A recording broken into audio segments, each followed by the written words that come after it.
مراتي حبيبتي انا نازل الشغل. حبايبي النهارده انا جايبه لكم البرودكتس التحفه دي. عماله تعملي فلوس انت.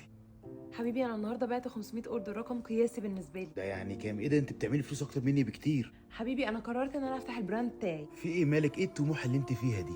انا طموحي اني افتح اكبر براند ميك اب في العالم. انت طموحك ايه؟ انا طموحي ان مديري يرضى عني ويديني خميس اجازه. ده انت ازاي ما عندكش طموح وحلم؟ بما انك بقى تبقي صاحبه براند وبتعملي فلوس اكتر مني، انت هتساهمي في البيت. عمر اصحى يا عمر.